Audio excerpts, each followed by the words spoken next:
2019. Our first order of business is the Pledge of Allegiance.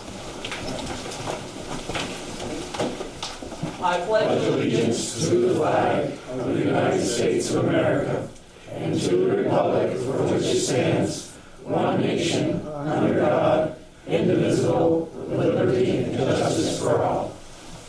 So tonight's kind of a special night because we have the team from Build here, and they have been working with the Macy Property Committee to come up with some ideas for the Macy property.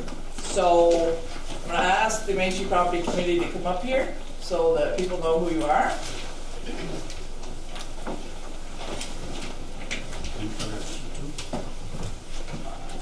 And then I'm going to turn it over to Build, who can introduce themselves to you and tell you about some of the ideas that they have. Everybody on team.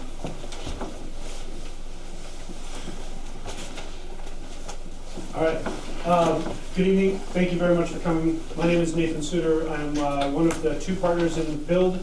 Autumn is my business partner. Kevin Wayside and Paul Simon.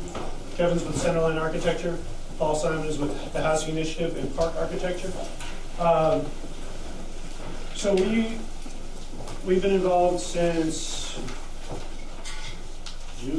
June of last year, and the process has been that the town of Highgate passed at town meeting day in 2017. You all agreed to buy the Macy property at the corner of Route 78 and St. Armand. And you use town funds, reserve funds, to buy that property. And then the question became, okay, what do we do with it? Folks, come on in. I've just barely begun, so make yourselves comfortable. I'll pause for a second. And there are seats. There are 3 seats at least. Thank you.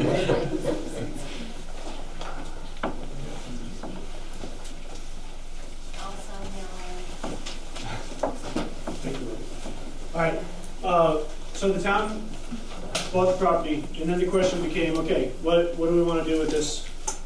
This property is the core of our downtown, and could define some of the identity of our town. And I didn't see it as it was then, but I hear that even just knocking down whatever fence was there made a huge visual difference to how downtown felt. So the select board created and charged a steering committee, most of whom you see here, to direct the next stages of the work. The town got a municipal planning grant, and through that grant they put out an RFP, which is a request for proposals, asking for consultants to come and do the work of engaging the public in deciding, or at least giving shape to, what happens next with this property. Right? So the steering committee, structurally, the steering committee is doing thinking about this, and they will ultimately make a recommendation to the select board, and whatever cascade of things happens after that leads to change on that property. And so they hired us to come in and work with the public, work with the architects, and come up with concepts that encompass the values of this community as they are expressed in what to do with this site. This site right here, if you look at the way that red line is drawn, you'll notice that part of that includes a portion that's not actually the town's right now. Right? This is a portion that's controlled by the school and the school board. The contract that we have with the steering committee asked for 2 concepts at the end, as a deliverable at the end of this project. We did 3 concepts because it was very clear working with the steering committee that ideally we would, it'd be great to consider this whole plot as a possible redevelopment site, but it's not in the town control right now, and that's an open question. I understand that there's a conversation happening between the select board and the school board. So 2 of the concepts encompass this whole portion, and one of the concepts leaves that portion essentially unchanged and concentrates on the portion that the town does control. So just to say that out loud, we're aware that that's an ongoing conversation, and we're not trying to prejudice that one way or another, but as you see the concepts later tonight, you'll see how that plays out a little bit differently. Through the flow of the evening, what we intend to do is move fairly quickly through our presentation and ask, if possible, if you hold your questions, or you can shoot up a hand and I'll write the question down, and then you can sort of get the whole picture, and then we'll do question and answer for pretty much as long as you want. We're here as a resource to you as residents, to the steering committee, and to the select board. And ideally, you leave the room tonight with a good understanding of the process that went into the concepts in terms of public engagement, with how that translated into the concepts, and then what might happen next. Because it's not like you're going to start building something tomorrow. So the question is, we put one foot in front of the other, what happens next, and then after that, and then after that. And so what we're leaving this community with is a plan for how we move forward, and then it's your will and the steering committee's direction about what shape that takes. I think, Nathan, yes. you have a question? Yes, sir. Could we just get some more? Oh, I'm sorry. Take the chair Come on with in. you, come on in, please. There's just chairs here. There's a chair there and a chair over here still. What a silly problem. So come right on in, there's 2 chairs up here.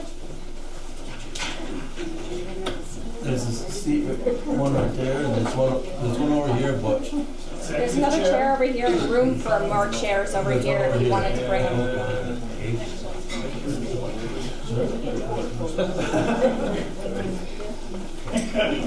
Who's going to sit this one? All right, and I just want to, before I let go of the floor and hand it over to Autumn, who's going to talk about public engagement, I just want to give a huge thanks to Heidi Rich-Valenta, who is the town administrator and has been a terrific partner throughout on this, great communicating with us and super clear, and to the steering committee, Steve, Woody, David, Clarence, and right now we're missing Richard this evening, but I think he's got some other things he's working on. So just a huge thanks to these guys. It's been really a pleasure working with everybody. And to the numerous members of the public who participated in the various public engagement pieces. So thank you. So again, I'm Autumn. And so the committee wanted you to design what should happen with this space, this new property. And so we created this, what we call a public engagement process, to be able to hear from you what you wanted. And there were several aspects of that. The first thing we did was invite business owners, and some of you came for that, in June to a meeting to speak from your perspective as business owners. What do we think is needed for the town? What do we think makes a business successful here? What kind of customers would we like to draw here to support business? And we had 21 people, I think it was, come to that meeting to share their thoughts from their perspective as business owners. Then we invited anybody, resident or somebody passing through, to respond to a survey that was available online and also in paper, various places around town. And that had many questions that asked about what is a town center to you? How do you use Highgate's town center? What do you wish you could do in Highgate's town center? 57 people responded to that. And there were some really clear shared perspectives. The things that really stood out are here. I know they're going to be kind of hard to read from where you are. You can come up and look later perhaps, but I'll speak to what's here. People really wanted opportunity to connect. That was number one. I want a place where we can gather. And second, we want a place where we can get food. And maybe that's a full meal or informal kind of cafe, coffee shop. But we want to connect with each other and we want to be having food in town. And that was described here a bit. Number one is we want community space. And number two, Highgate most needs is more business space. And that was specifically around food. When we asked the question, I wish I could what in Highgate Center? The red here is recreation, including socializing. That's the coming together of the community. The blue is have food or drink. So you can see, wow, most people said, I want one of those things. We also asked about funding this kind of thing. And so use of town or taxpayer money for this site, 74%. So 3 out of 4 people said, yeah, I think this is important enough. I'm willing to have the town money go towards this project. So the survey, there was a lot of unified voice among you about what you want here. Then so that went through the summer that people could respond to the survey.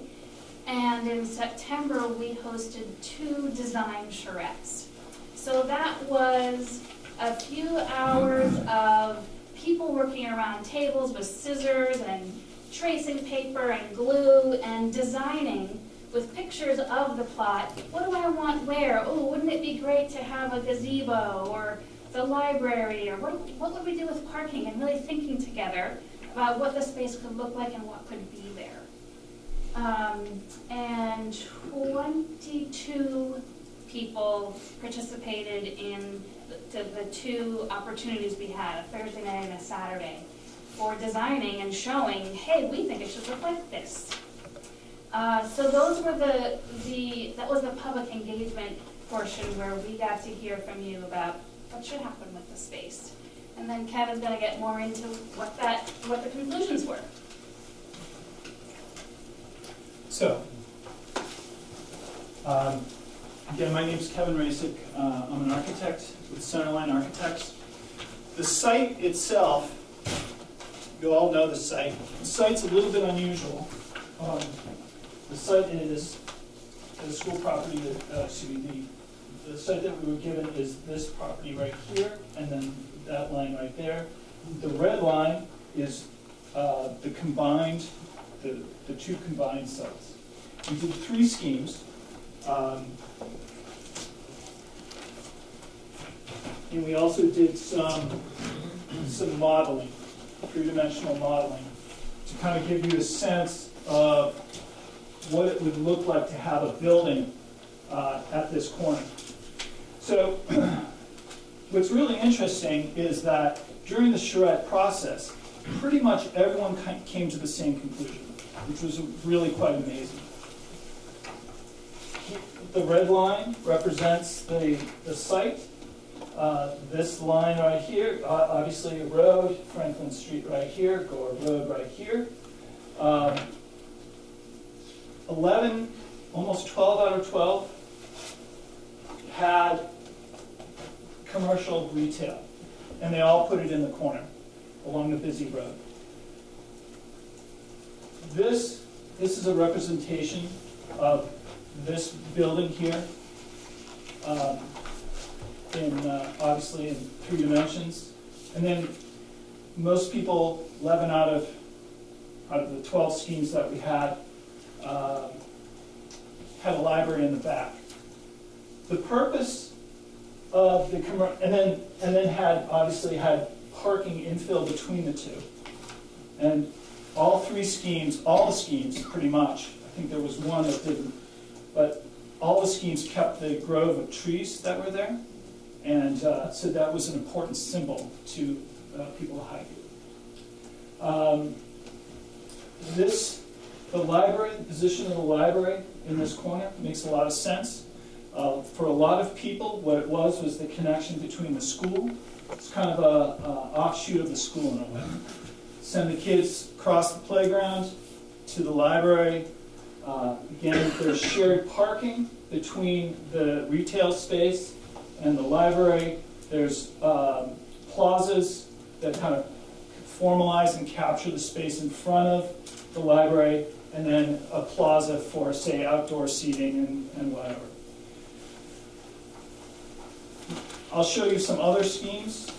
You'll notice, though, this scheme goes tight to the road, to 70 Franklin Street. There's a sidewalk in front, and a sidewalk along the side, and it has trees, it has a canopy. It's kind of activated It's one method of activating along the street. That's scheme A.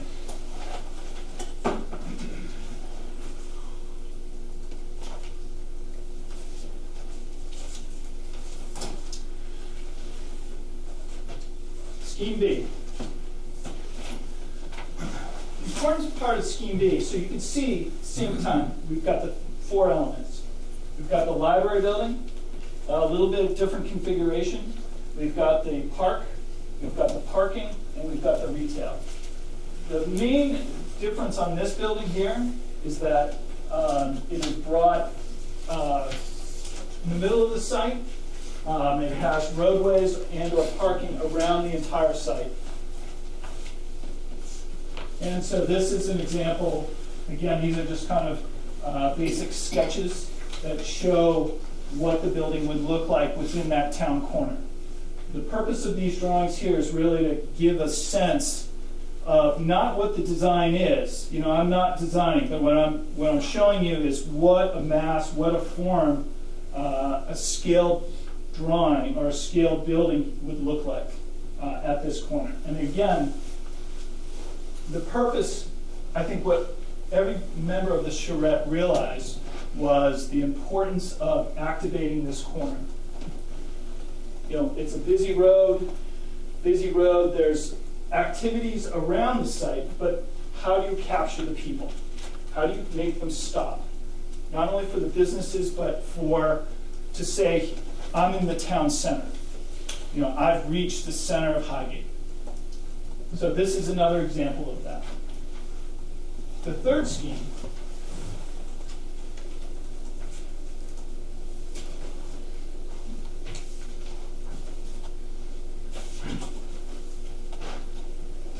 like we said, there's the demarcation line between the property that Nathan was talking about and then our property here.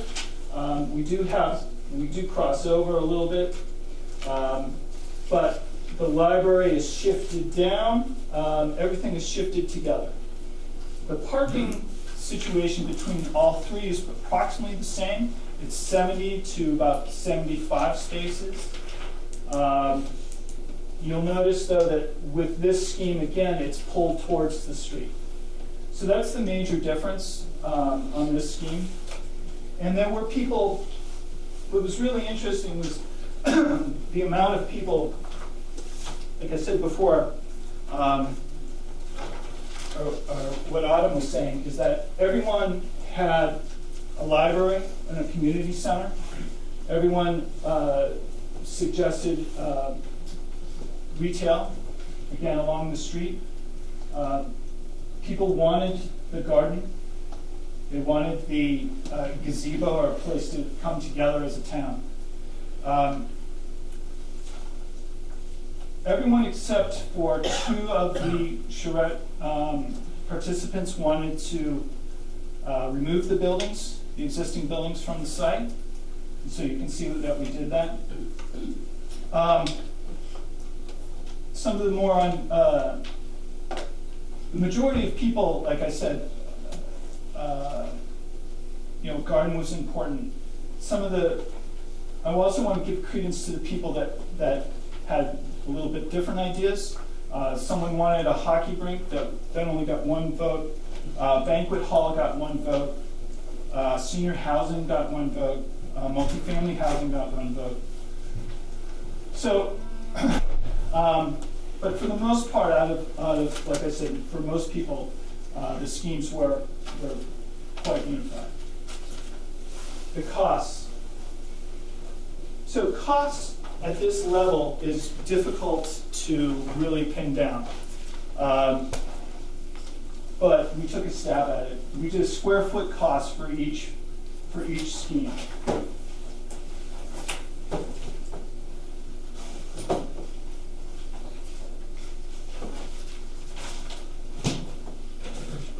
So now I'm going to just give you approximate building costs, not total project costs. And again, this is really just a first shot. There's a lot of unknowns. This is the beginnings of the design. As you move forward, these numbers become more refined and understood as things get defined better. But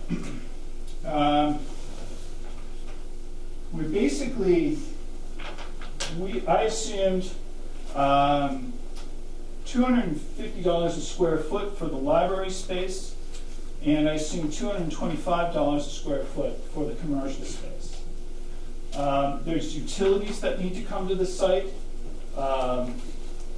There's parking, there's remediation of the existing buildings. There's some hazardous material on site that has to be removed. We need lighting, landscaping, asphalt, pavers, everything you see. Septic, that's right. Like I said, water service, gas, electricity, all of these things pour into this. So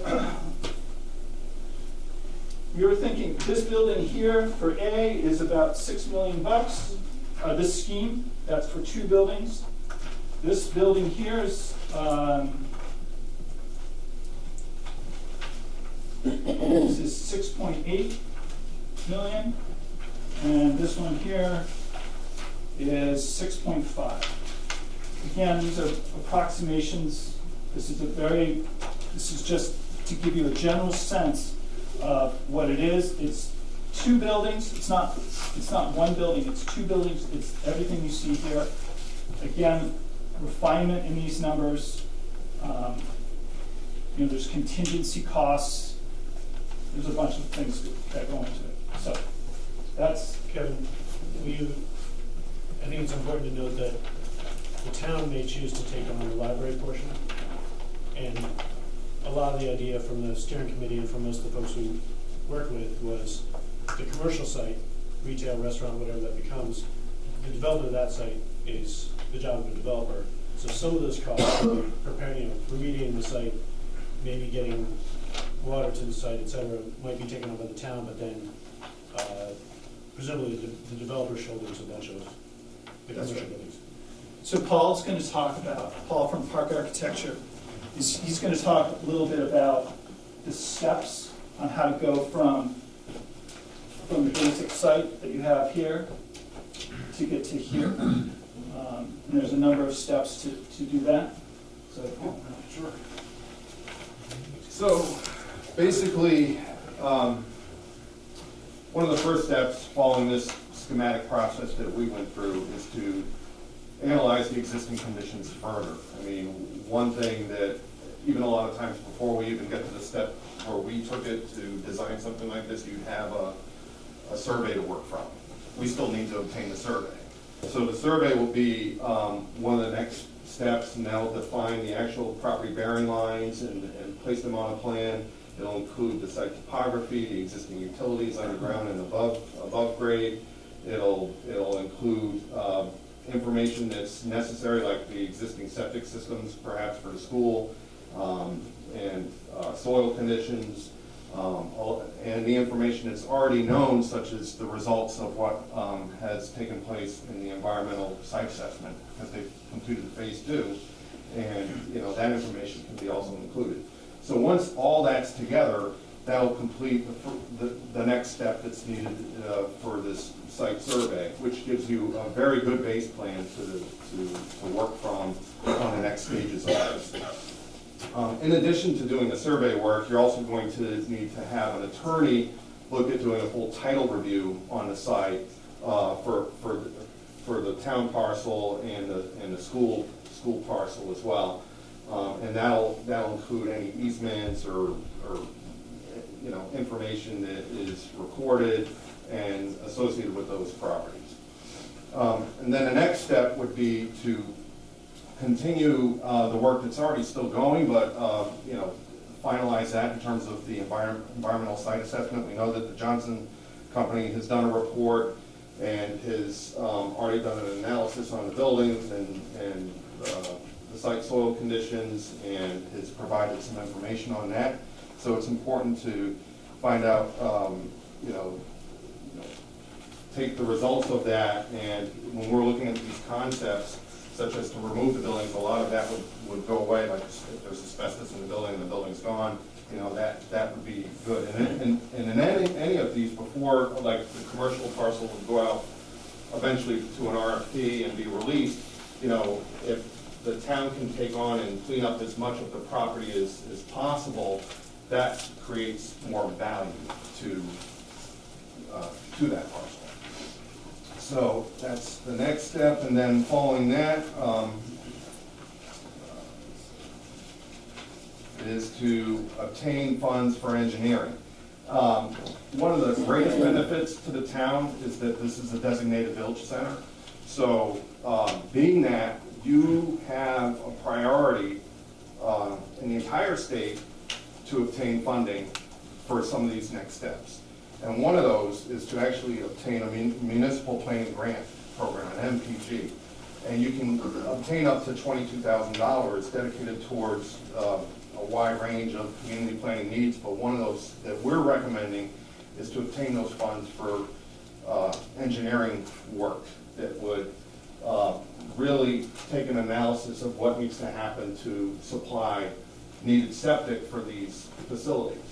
And also maybe take a look at what you have existing. Sometimes, in some cases, you can utilize an existing septic field if there's additional capacity there.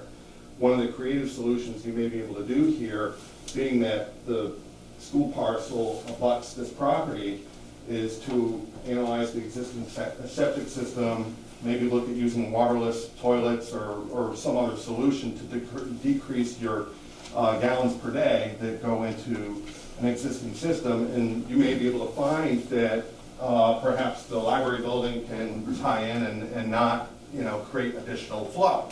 So a lot of those things would happen in this next step, where an engineer is hired. I'm sure you guys are well positioned, being a designated village center, to obtain this next grant based on the momentum that you have here with this process, and after that site survey is developed.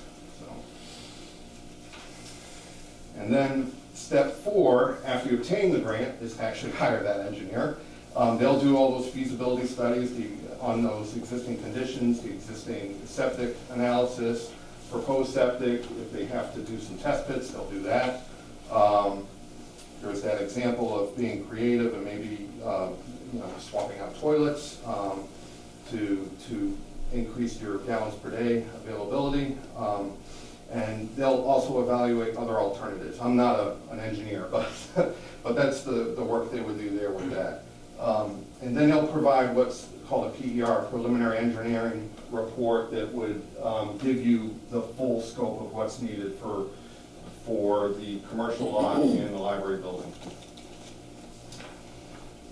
And then after that's done, you'll need to revise your site concepts accordingly. It may be that you're so close, but you may have gone over on one of these concepts with the square footage, and you may have to decrease it 100 square feet or whatever may come as a result of what the engineer finds, to revise the concept, whichever these concepts may be preferred, or it might be a combination of the 3 concepts. Let me jump in just for a second. I think it's a really important point.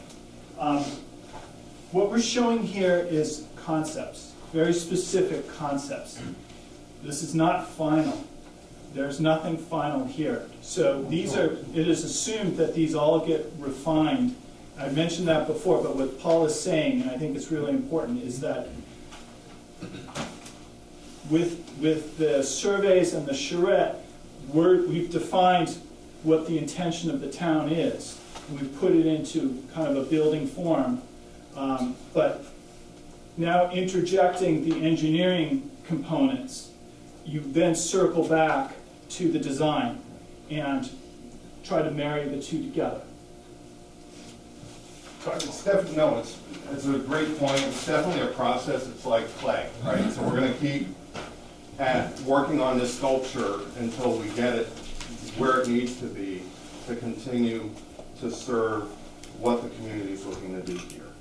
So, and make sure that it's feasible enough that it technically works as well, right? Because you don't want to propose something that you're not able to accomplish. So after the site concept's revised, then there'll be another pre-permitting review process that you'll need to do. That's really to make sure that the revised concept is meeting your local and state codes, zoning, setbacks, dimensional requirements, all those types of things that are needed, and to see if there's any waivers or variances that are needed from that. So you'll get that done. And then this is another point where the attorney should come back in as well, because there'll be some information that they're going to advise on. For instance, you have a library and a commercial lot. Where's that property line? What easements are necessary for vehicular access to get to the public site through the commercial lot? Those kinds of things that are important for that attorney to indicate to you. And then you'll also be at a good point there because the preliminary engineering report's done and the site's now revised and attorneys completed their review, and you've got the local zoning reviewed and the state requirements done, where you can now look at how do we secure and fund our septic. Do we go out to a bond vote? Do we not need to do that? The results will be in at that point, and that recommendation will be available. And then you'll do some final planning and feasibility review following that. And then you'll be able to move forward with real design. This is when you get into the construction drawings, the design, the engineering work that needs to happen. And the town can focus that on the library site. And what the town can also do is prepare an RFP that would go out for the commercial lot.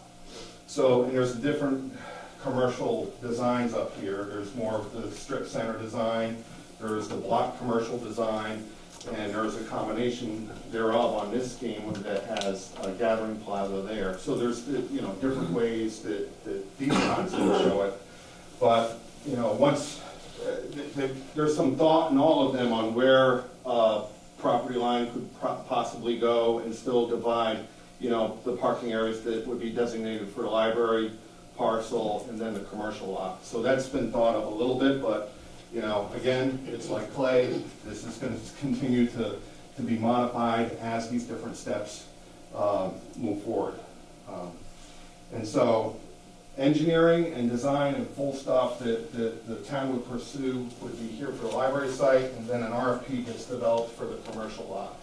If you're able to secure your funding and really look at the public lot as something that you could pursue first, we would recommend that, because it just creates something that starts getting constructed here, and perhaps a vehicular access way gets constructed to bring it to the library lot, and then it just creates an open space and more visible marketing to that corner lot. So, but this is a choose your own adventure. You could pursue the commercial lot first. It's just, it's just what's in the best interest of the town, and that decision shouldn't happen now. That's a decision that should happen during the steps of this process. So, can I jump in for a second? yeah, no, I'm actually going to toss it back to you now, because that's my last step there. And again, these are steps that we feel are conceptual as well. I mean, it's like I said at the end there, it's like you can decide in here which path, and we've outlined them in a realistic way, but sometimes it's better to pursue one step before the other in what I've talked about. So. A couple things I want to piggyback on. So we've all been referring to some paper. There's a complete report which is in the hands of the steering committee. We've got a few extra fully with almost everything in it. If you want that tonight, maybe preference to the select board first, and then that will be available in a PDF form through the town, so you can read it on your computer, print it out if you want. Although it's a fair number of pages, but that does outline in even greater detail everything we've just covered. This is a slightly thinner, but it still gives you drawings and some of the details, some of the survey results that were probably a bit hard to see from back there. I misjudged how many of you would show up, which is awesome. It's a good way to be wrong. I brought 20 of these. I might ask the steering committee to hand those over because they've got the full thing. So I might ask them to give up the thinner ones. Clarence is being tough about that. It's fine, Clarence. So if you would take one and pass it, and I'll start one at this end, and then you take one and pass it, and then maybe share. There are couples here, etc. Couple things so that report is available, and it's a resource for you, and it's a good way to say to Steve Baccar, hey Steve, how's that coming? Because this is your steering committee, and they're here to make this happen as best they can. They've been great about it, and it should be an ongoing dialogue. One critical piece, right? Keep talking about this commercial part and a developer and an RFP. Just want to review that RFP means request for proposals. Right? That's how you guys got us. The town wrote an RFP that said, we want a consultant to come in here and engage the community in this discussion. Send us your proposal. So a number of firms did that, and they chose us. And we're grateful for that.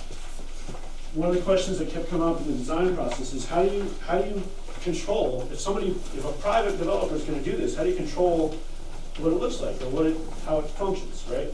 You lose a little bit of that control, right? Because you don't necessarily want to pay for it, so you rely on the developer to pick that up. But the RFP gives you power in that, right? You can say you've cleaned up the site, septic is it's permitted or it's ready. And there are ways you can sort of sweeten that deal. And then you can say, you can put out an RFP, this site is available for purchase by a private developer. We're accepting proposals. We want at least $1 and maybe more than $1. And we will, the criteria for assessing proposals are these. We want some restaurant. We want it to be one story. We want a plaza. You can stipulate some of those things, and then you do have control or some control over who wins that proposal and who develops that site. So that's part of the it's part of the dance that you as a community are doing with the future of this site. Now I'm going to stop talking. Finally. So please ask questions. It's a good resource. These guys have been with us the whole way through. They can answer questions about their impression of the process. I see a number of people in the audience who are participants in the charrette. I'm going to assume that some of you also filled out the survey, so we're grateful for that because all that input was really valuable. Yes, sir. The land that's controlled by the school. Yeah. How would we go about getting that land? Would we have to buy it today?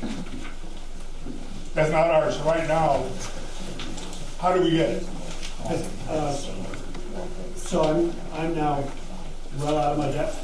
But my short answer is I think that many things are possible. One perspective might be that this is for the good of the community, and whether it's local schools or the town, in a sense, both of those entities are made to serve the community. And so there might be sort of a handshake, and you do a lot line alignment, and everybody parts friends, and it's good for everybody. Or it could be a transaction, or I don't know. I'll intervene on that a little bit. We're talking with the school back and forth. I've been in numerous meetings with them, and they're trying to figure a way. Of course, that Act 46 was coming in. That's been put in limbo a little bit, so that gives us a little time. But there's a couple different ways that they're looking at it for us or not. So we really don't have any definite answers. Chris would give us one. Go ahead. I can actually speak to that a little bit. Our last school board meeting, we decided to put an article in front of the voters for town meeting day to transfer the land to the town to be governed by a board of trustees. There we go. So it would be sold to the town for $1, and a group of, I believe we said 3 people would be in charge of it, and then they can, because we wanted to do that before the merger. That way it's still a Highgate board decision and not an entire district decision. Thank you, Chris. Thank you. And just to, you know, those two groups, the school board and the steering committee, have been working on that quietly behind the scenes for a number of months, so that's huge to hear that that conversation's going as well as it has. Awesome.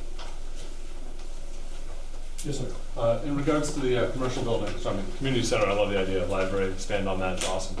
The commercial retail area though, is there an idea by the steering committee or the town offices to like what you would see having interest going in there? As there, I mean, I've seen a lot of buildings in the areas where businesses come, go. We're not there yet. Where we're at right now is to actually get the land prepped to be able to actually put it out there. And once we know that, the next steps will be, you know, there's still a lot of steps because the buildings are still up. A lot of stuff is really going on that, and we have the grant lady here, Gret's going to explain some of that as far as what we're doing on our next step in like the little Steinhauer Cafe. But when we do get, we're not there yet, and so we need to know that where we're at first with everything cleaned up, and then as we're doing that, you know, there are numbers that we're going to call to actually put that out for people that would be interested, and that's where we'll go when they come in.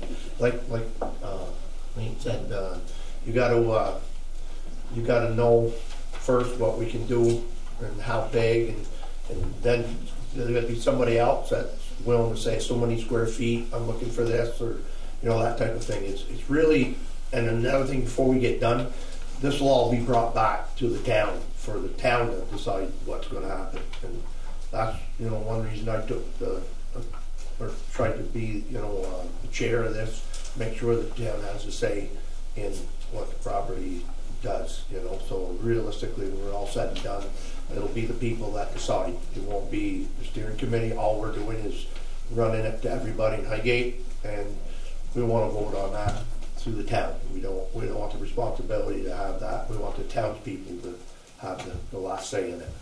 Don't get me wrong, you know, I'm also a selectman at the moment, but we're all working for the same thing, to better the community, and it would be nice to market that for, you know, on the front of that at least, for some of our tax dollars back.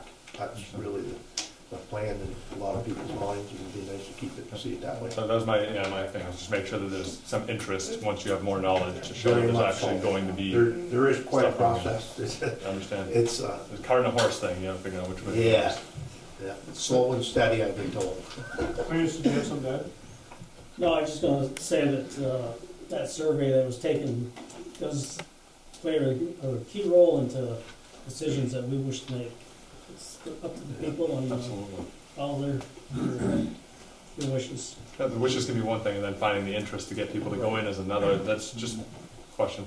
Like it. Thank you. The other thing that's not visible here, because it doesn't strictly relate to this site, but that we heard anecdotally throughout the process, was this kind of thing can set up a cascade, right? So-and-so comes into this space, that frees up this other thing, that some, you know, so just one thing leads to another, and then, you know, 3 years later, a lot of things have changed and moved that have been sort of waiting for the right moment to happen. I have a question. I'm a Highgate resident, down a Highgate resident, and one of my concerns is I see on concept A, B, and C, you've got the entry going from the main road. I'm dead set against that. I was raised on this main road. I know this main road. If you're gonna do that, I'd like to see a four-way flasher. I mean, a lot of times you're stuck at this grocery store and you cannot get out. Sure. And it's a very traffic hazard. Yeah. And it's been there for a good many years. So you're saying this is potentially yes, problematic? Yes, it's the going into from the Franklin Street going in. I think that's bad. I think that's bad. I think it should be either on the DeSorcy side or the Gurwood. Cars should not be coming on from Main Street and going into that place. I think that's a disaster waiting to happen. You can put a flasher there, so they got the flashers going with I know, people walking across the road, and cars don't even stop for that. I could see it's hard now to try to get off that corner. Right. So we looked at that a little bit, and we're not traffic engineers. Right. But part of the process will likely include a traffic report and analysis as part of the PDR, which will be the preliminary engineering report.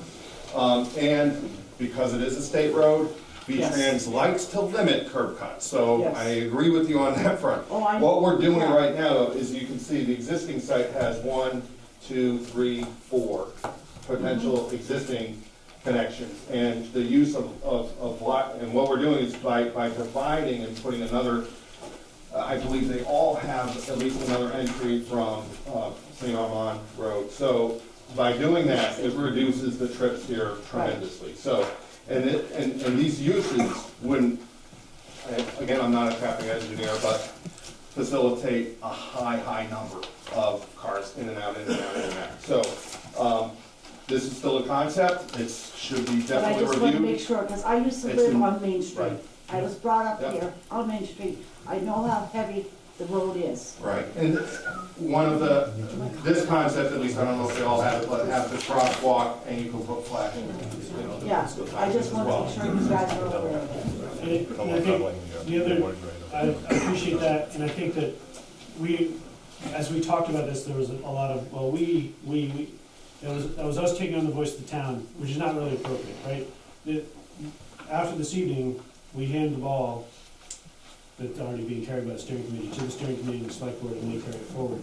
And so, that you show up tonight and say that so firmly helps, they're not gonna forget that, and then as the process goes, they're gonna sort through all these pieces. I just hate to see, and we've had accidents there in the corner, and I just want something to be done before we go ahead any further. It's just an eye opener, that's all I'm asking. Right, thank you.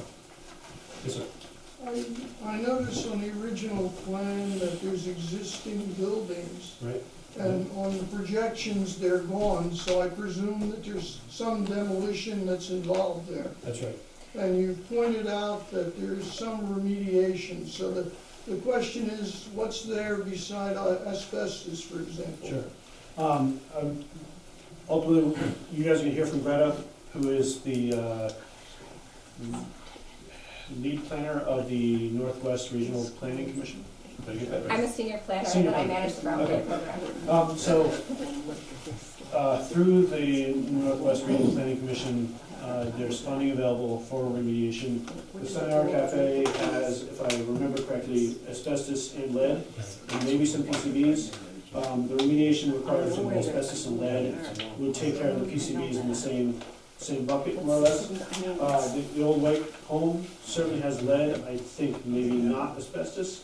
And then there's some of the other contamination on the site is surface soil, right? So they've already done some tests in various parts of the site. And so the town garage was somewhere in here. So there are effects of that. And it gets a little complicated because if you know that this portion is going to be covered by a parking lot, you have different requirements for what you do in the site than if that's going to become a childcare center, right? So Greta's going to speak a little bit later about the brownfields process and where the town is on that. Is that fair? Yeah, so let me just Yeah. put another thought out, and that is, it seems there's quite a bit of material around that's been there for years. Has there been any tests to see whether it hit the aquifer or water supply in the area? Not that I'm aware of. I mean, it's been There there were for a while, groundwater- and have quite a bit of leaching. There were groundwater samples taken. There's not a groundwater issue at this property. There's no groundwater contamination. That's a concern as far as the state regulations. Okay, because that gets real expensive if you contaminate an aquifer. The early indications we've heard from Johnson Company is that the remediation costs are not very high,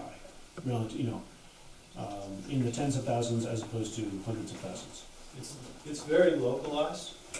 There's really only one spot that needs to be remediated in terms of soils, and only down to like 18 inches, and it's this zone right here. And all three plans are proposing potentially parking lot in that Correct. area, which is a very Encasement. easy solution to remediate soil contamination. Good question. Yes, sir. The majority of the people on the survey, the 55 people survey, said they don't mind spending taxpayer money on this. Any idea on what it's gonna cost a taxpayer The short and smart answer is no. So we, as Kevin said, we did cost projections, and those are also available for your reading pleasure.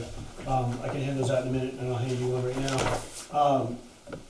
That is, as Kevin said in his presentation, banking on $2.50 a foot, $2.50 a foot for the library in terms of construction costs, and $225. 100. Yes, sorry. See, this is where I get, this is why I didn't answer this question. Do you want to answer this question? So here's the thing. What's important is that it's the developer costs. You know, it's the size of the library or the community center. It's the size what the developer is willing to do. There's lots of negotiation for the town itself. So I'm giving you a cost with all things being equal. We don't know how that translates to someone's, an individual citizen's. You're basing your decision, a lot of your decisions on what 55 people told you.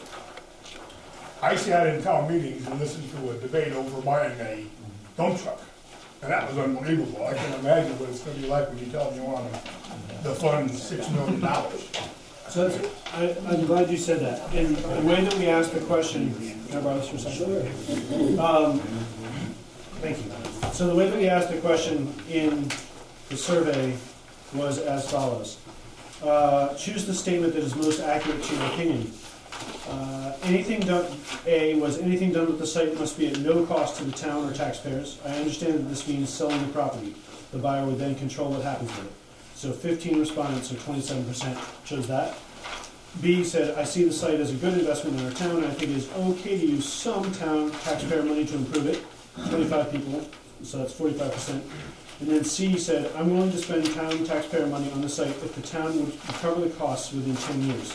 And 16 people said that. And so, the reason we have, okay, and then the follow-up question would say, I would be willing to pay blank more in property taxes each year to improve the site on a property valued at $199,000, which is the median residential home value in Franklin County, Circle 1. So, A, not applicable, I don't pay property taxes, rent or something like that.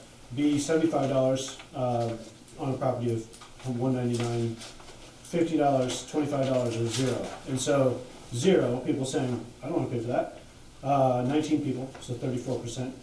And everybody else, so the remaining 30 people who responded to that question who were not renters, said they'd be willing to spend $25, $50, or $75 more tax money. It's not a directive, right? This isn't, but we kept those two questions on there because we felt it was very important for the steering committee and for the select board to have some idea of the people who did participate in this, what's the public will, right? Because you're right. Let's say the school needs a new wing and a gymnasium, right? That could be $4 million. You want to know, if you're the school board, you want to know before you float that bond to the public how likely it is, right? You want to have a sense. And so it's not perfect, right? We don't know for sure. And the other thing to add to what Kevin was saying, what grant funding is available to remediate the site? Are there grant funds available to cover part of the cost of developing a library? If the library moves to this site, can you sell the old library site? And does that help with cost abatement? So there are a lot of moving parts. But I do think, much like a fire truck or a dump truck, it's going to be a discussion. Not only that, I mean, those numbers were the entire site, right? Kevin mentioned 2 buildings. And we've been talking about a commercial lot and a public lot. So, when an RFP does go out eventually to a commercial retailer or a commercial developer, that's his cost to take on. That's his proposal to provide the town.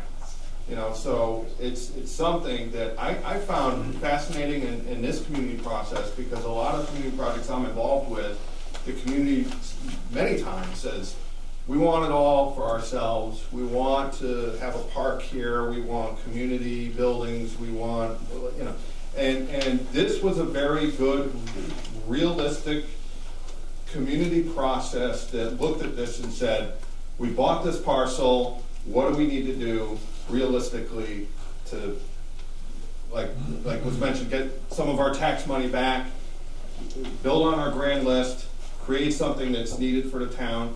And that's why as this does go out eventually to an RFP process, I'd keep it open, this is my own opinion, I'd keep it open to some degree and not dictate this needs to be restaurant, this needs to be this needs, you know, I dictate more on the form and say, we like the building placed closer to the corner, we like more pedestrianism, we like keep it more global in those regards, but invite the market to come in here and provide some solutions and maybe some competitive solutions. You're gonna get more than one proposal, right? So you'll get to see what that is. And so it's not gonna be 6 million. We're looking at a portion, a much smaller portion of that the town would take on for the library site, and then there's a gain back for the commercial lot. And if you can afford to do the library site first, you're making that corner lot much more attractive down the road.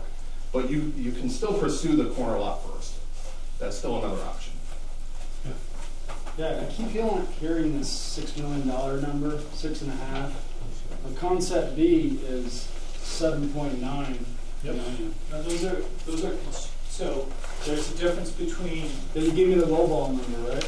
No, there's a difference between the building costs and then the project costs. Mm-hmm. So for the numbers that I gave you, all three of them, for all three numbers, I was giving out the building costs, not the project costs. Right. I know the real number is 8, right? 7.9, 6.9, and 7.6. Concept B is 6.8. Yeah, but concept. So it's not 7.9. No. Okay. It's the building costs. So again, handing out a estimate is dangerous because there's a lot of assumptions here. Okay, so but I'm giving you a sense of what everything is. Like there's a lot of moving parts and pieces, right? And they're all they're identified here. Okay. Now, so this was done. Each of these, as was said before, there is no survey. There's not a survey of the site. But Kevin, it's a little confusing because there's two different surveys we've been talking about tonight. So there was the survey that everyone else did. What survey are you talking about? yeah, okay. So the survey that I'm referring to is you have a survey crew that comes to the site and figures out where the utilities are on the site, figures out the boundaries of the site. That's also called a survey. So in terms of costs, there's a lot of moving parts. There's where it's called contingency, which is like insurance. There's permitting costs. There's a bunch of stuff that gives you a sense of what the cost is, but it's not, like we've been saying, it's not the absolute cost. Still, we are in the very beginning of design. This is all refined. If you make this out of a metal building, it'll be $100 a square foot. If it's $100 a square foot, the cost goes down. You make this, if the developer comes in and says, I want to make this out of paper, that's a $10 square foot building, and your costs go down. Right, we want it to look good. We want it to have something. No, I'm giving you like the high end, right? So like $250 a square foot building, that's a good building. This building here, this room we're sitting in right now, is probably $210 to replicate. $210 a square foot to replicate. And some of the soft costs Kevin's mentioning are, because it's the state designated village center, you can go after some of those grants to help fund some of those, but they're not obtained and they're not secured yet, right? You told us one about 22 grand. How many more are there? There's a bunch. And you have those numbers for how much we could obtain? So in the report, there's a bunch of funding sources, and that's listed in the back. Okay. So we did not go through those, but there's numerous. Yeah, what's the potential of how much we could obtain? I think it's interesting. Gosh. Like a estimated number, your estimated number. It'd be a range to guess that. I would say anywhere between the 25 to 150, you know, 150,000 in terms of grants that are available to. Is 150 kind of attainable? It's pretty attainable, you think?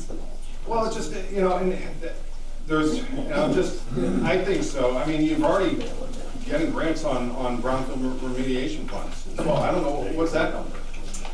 We don't know the number for the full remediation. There, at this point, we're just the cost of the abatement at the Steiner Cafe, which is pretty small. Right. So I mean, that's just $15,000 and change. So I mean, there's a list of all of them in the back. It just depends, and again, because you have the village center designation, that's going to be a benefit to the town, a very big benefit to the town. So it's a priority to the state on that. The other thing to say out loud is we debated internally how much of the cost stuff to put out tonight, and the reason that we're talking about it this explicitly is that we think of ourselves in the consulting role as this is tough news, right? This is a lot of money, even if more than half of it ends up in the developer's lap. It's still a lot of money. Probably better to hear it from us and look at it in concrete terms. It can get softer, it could be more, but then you collectively, the steering committee, select board, and the residents, you've heard it all. Okay, now we know how big that bite is if we're going to take that bite. And then it's not 6 months later and you teased yourself a little further down the road, and only then do you figure out, holy cow, right? Now you know. Could be this big, but not. But that's why we're sort of putting this out there as explicitly, and I appreciate you saying that. What's the real number? And I'm sorry, you know, ideally it would be great if things were more concrete, but that's just not where we are in the process. Yes, sir. Can you give me an idea of what the timeline is on this? You said there's a number of steps that have to go along. Are you talking 2 years, 3 years, 5 years, 10 years? What are we talking about here?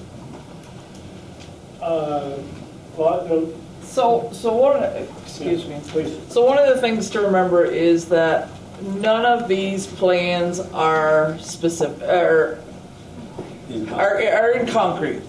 These are just conceptual ideas. These $6, $8, $9 million figures are if the town did everything. Yes, if we did it all at once, if we did it with no assistance, if we were to go out and write a check today and wanted 2 buildings tomorrow, this is what you'd have to pay. Doesn't mean that you're going to get a new library. Doesn't mean that you're going to get a new commercial space. It doesn't mean anything at this point, just an idea. You have to start somewhere, and these are dreams. Places to go, and if you went this direction, what it would cost. So it could be never. It could be never. It could end up being a empty lot. I think right now the steering committee is concerned about cleaning up the property, knocking down the Steinauer, doing some remediation on the health hazards that might be there, whether that be lead or the other contaminants. How did the town get the bill for doing the remediation? Isn't that normally the person, you bought it from someone, and wouldn't the remediation be done before the town bought the piece of ground? The thing that was done before the town bought the piece of property was what they call a phase 1. There are different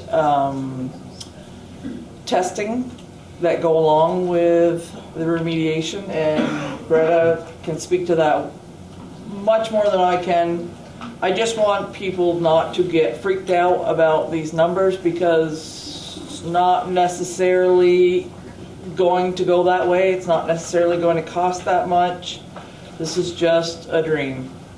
What could happen depending on what the town wants. And when I say the town, I mean... How we, as a town, got stuck with the remediation. Is there...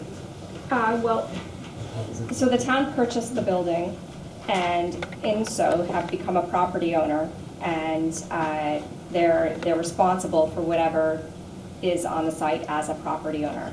Because the town entered, is working with the Brownfield program at the state, and through our program at NRPC, they are eligible, they receive certain liability protections and are eligible for funding to complete assessment and to, there's either grants or very low interest loans to assist with the cleanup.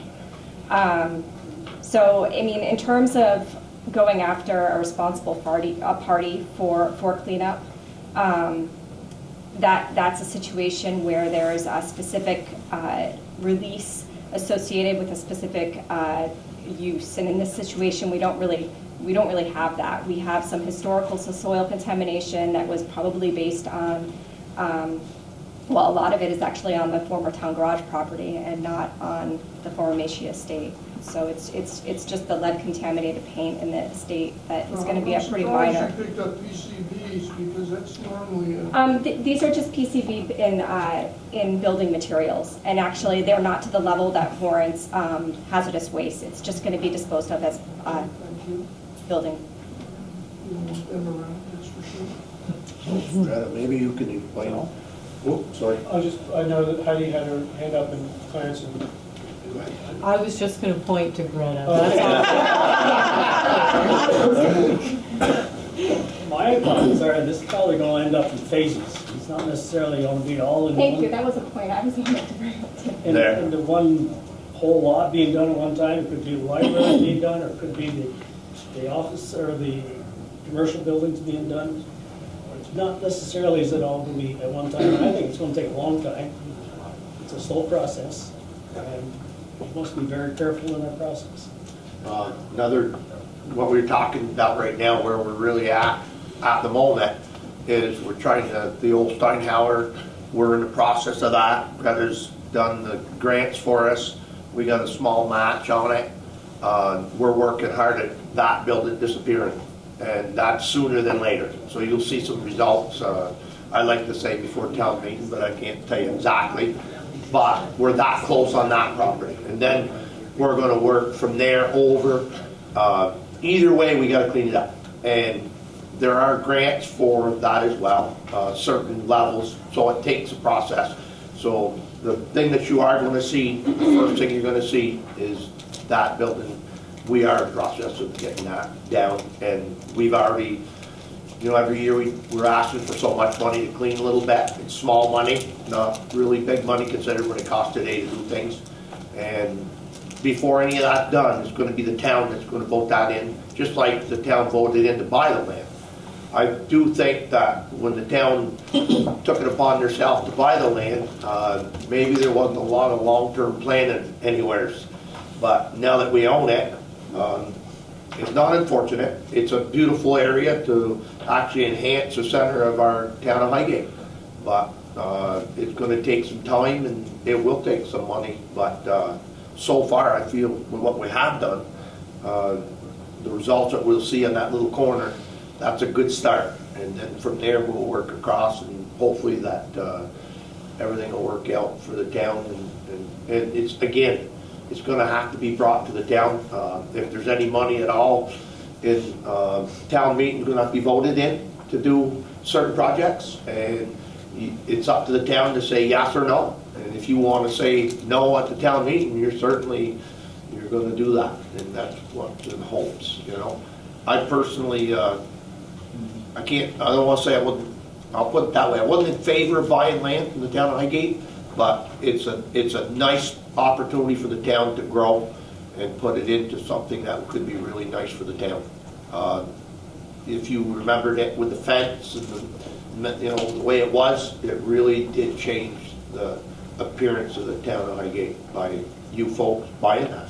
And I'm part of it. You know, I pay taxes here certainly for over 40 years. So, but it's not a bad thing. It's just going to take some time, and it is going to take some money.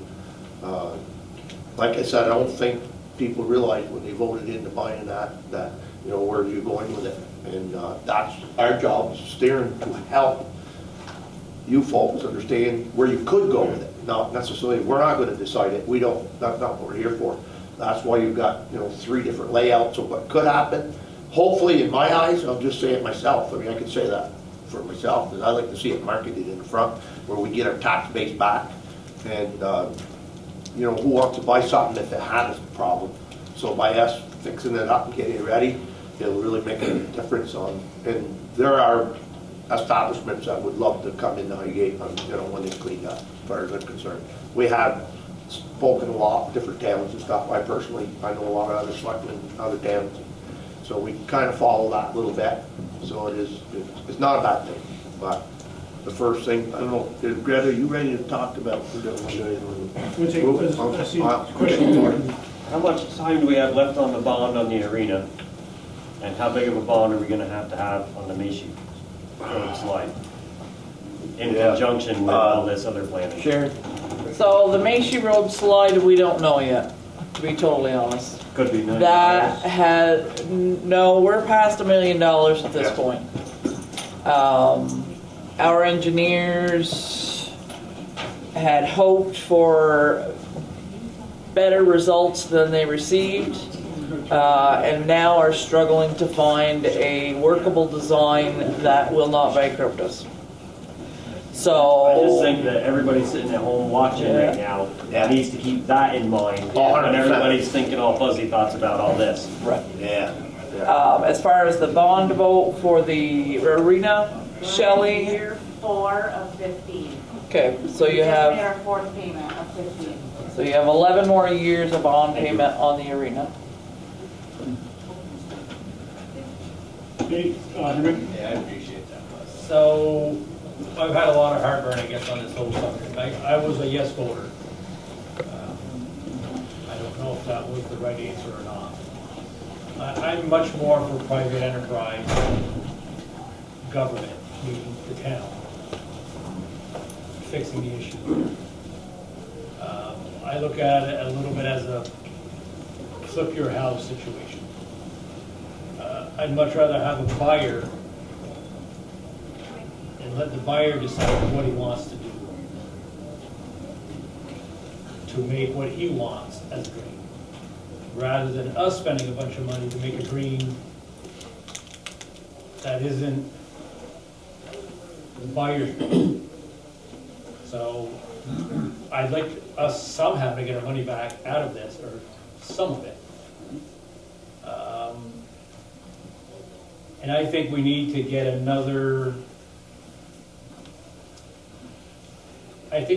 more input with some of these preliminary numbers. Because I think the consensus is not going to be nearly as much as what we've seen from our 100 people survey or whatever. Well, if you put everybody together, people participating in one way or another. Yep. And having gone to the workshops,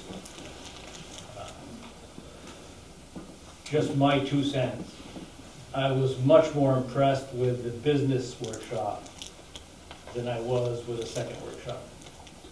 And for me, it was the way I viewed the second workshop was, let's all dream, but don't worry about anything. And I don't think that that's realistic. I think it's a good point. I think the charrettes were largely about sort of how do we express the values and the vision for what this could be. Right. And that has a use, right? Set this out there. This is exciting. I mean, if I were a resident of Highgate, I would find this exciting. So then the question is, what's realistic? Are you going to get 10,000 square feet of commercial space? You know, there are reports out there about economic development opportunities in this part of Vermont and what the needs are. So you heard through the survey what townspeople want, right? Place to gather, place to eat, things like that. Whether that's a viable business model, if you talk to 10 restaurant owners and say, would you set up shop right here? I don't know what they would say, right? So we sort of, you got the demand side a little bit, right? The local wishes.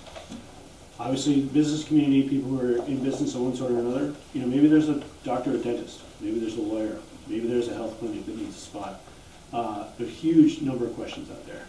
You do have resources like Greta and folks who are engaged in sort of economic development conversations, broadly speaking, in the state.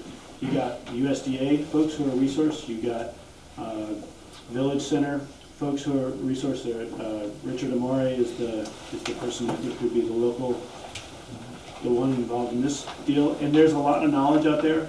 So it's not like it's a total unknown in terms of what the market will bear, right? But you're right. And I think if I were to take the other side of that argument, the question is, can you find a developer who would be willing to come in, remediate the site for what they need, and then build on top of it, and then market that building, and then get enough rent or be able to flip it to make it work for them? We don't know that answer. So our recommendation is use the public funds, use the public access to grant funds, and use some of the town's money to make the site clean and attractive. In the sort of what Steve said, I got to tell you, I got a car right now that's not working so well, and I got to find a way out of that. Do I fix it up before I sell it, or do I sell it as is? And I tell them, this is leaking and that's leaking. It's an open debate, and just articulating the two sides of it. I think the point is valid. I guess part of my point was, let's say, we said it's a much different scenario if you put a parking lot over the site compared to childcare. Yep. Well, that buyer, that person, that can mean two very different amounts of money to come to the same conclusion. Sure. Remediation. So that's where I'm saying, why spend $100 when probably only $20 does have to be spent if that situation occurs? This may be a good segue, and I don't want to foreclose other questions, but it may be a good segue to hand off to Greta. Well, I do have one other comment related to this planning process. And so one of your next steps outlined is looking at wastewater feasibility or wastewater alternative solutions to bring wastewater to this site. And so you had recommended the municipal planning grant as a source for that. And there also is another source that I don't know if you were made aware of, but it's through ANR, and it's the planning advance. It's been around for many years, and a lot of communities have done wastewater feasibility assessments looking at ways to alternatively supply wastewater to like village centers that, not building a big wastewater treatment plant, but sort of in a decentralized way. And so ANR has these funds. I spoke with them today, and they're interested in getting them out the door. And so that would be something that Highgate could access in the spring as sort of moving off of this project. So it's just, I think approaching this in phases is something, and scaling it in that way is something that can make it easier to digest. And so that is, moving into that project and concurrently with the brownfields work and cleaning up the soil and the building materials on the site is something that is the next step to move this project forward, whether or not it looks like that or whether it looks like something else. And so another thing to consider relating to the wastewater is it can focus specifically on how are we going to supply wastewater and water to, or wastewater treatment and water supply to this particular redevelopment. But you can also consider, well, are there other needs in our village center? And you're going to look at, are there residential streets that could make use of this or need this? Are there other commercial areas in the village center that are going to that would benefit from this? And so those are some questions that you would ask during the planning process. But those funds are there, and I don't want to say with Highgate's name on it, but I think that we can help you get them. So, and that has no match requirement. No match. So it's called a planning advance, and so if you were to go to construction, you would have to then build the cost of paying back the planning grant, the planning advance that you were given into the construction cost. So we're aware that there's more on the agenda for tonight, including hearing from Greta some more. And this concludes our work with the town, with all of you on this project. So going forward, you would turn to the steering committee members to keep sharing your ideas, questions, concerns. And we will take our leave and let you all stay to enjoy the rest of the agenda. Did a great job. Thank you. Yeah.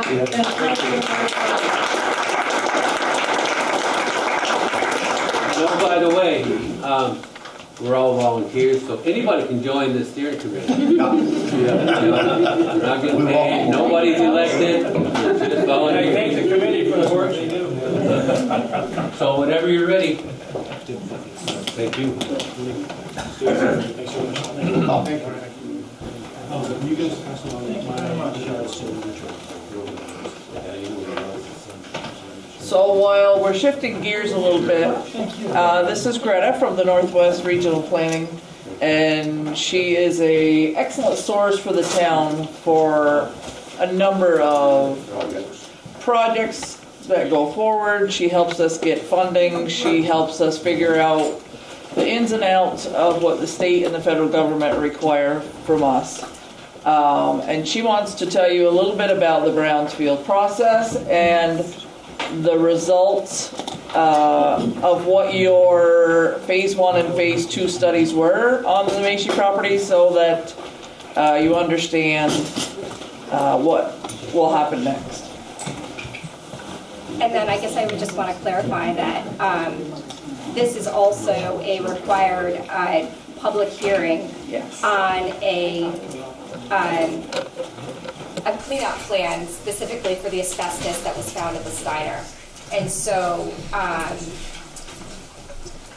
going to open, I know that there's a broader context of looking at the brownfields concerns at this property, but there is, as part of accessing our program, funds from our program to clean up the asbestos at the Steiner, there's a specific requirement that the town put that plan in front of the community and ask for comment on it. So there's different, I mean, in this context, it's quite simple.